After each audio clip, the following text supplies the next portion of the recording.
Autour de Gaétan-Laberge, c'est que dans le fond, si on regarde un peu au nord de l'axe de la 15, ce qu'on va venir faire et aménager ici, c'est un grand boulevard urbain qui, dans le fond, va relier tout ce qui est le secteur de Verdun au secteur du centre-ville, qui sont en train de réaménager dans l'axe de Bonaventure comme un grand boulevard urbain.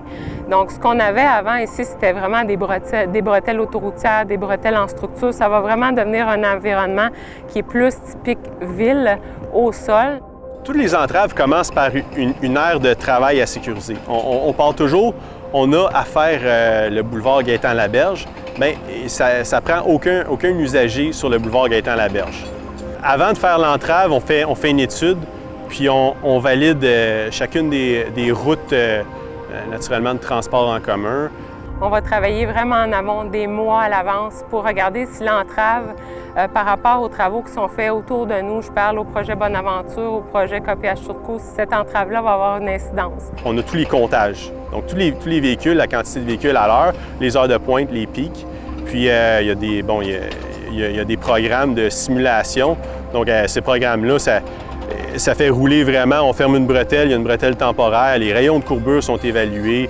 Et puis une fois qu'on est tous conscients, tous les partenaires, qu'on va devoir faire cette entrave-là, on la diffuse aux gens qui sont responsables des mesures d'urgence pour s'assurer qu'ils vont trouver d'autres itinéraires. On travaille en partenariat avec la STM pour être sûr que s'il y a des circuits d'autobus, ils vont pouvoir les détourner. Donc on travaille vraiment en amont pour être certain que le jour J où on vient faire vraiment la réalisation de la fermeture, tout le monde est avisé de manière vraiment correcte puis qui ont des plans B. Une fois que le plan est approuvé, c'est là qu'on se met à travailler encore plus fort parce qu'on a travaillé fort pour la conception, mais étant donné qu'on fait conception puis réalisation, bien là, on change de chapeau, puis on met nos bottes, puis on s'en va mettre en place la fameuse bretelle temporaire.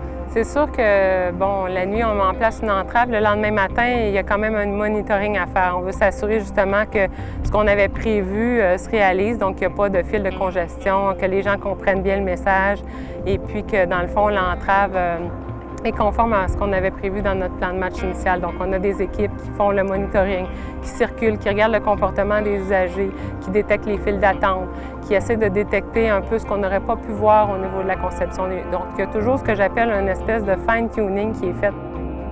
Le fait de réaménager et, dans le fond, de replacer la circulation sur d'autres différents axes pour dégager tout le secteur de Gaétan-Laberge, ça va nous permettre de construire ce boulevard-là en un temps. Donc, dans une année, sans avoir à changer, faire des mouvements de circulation.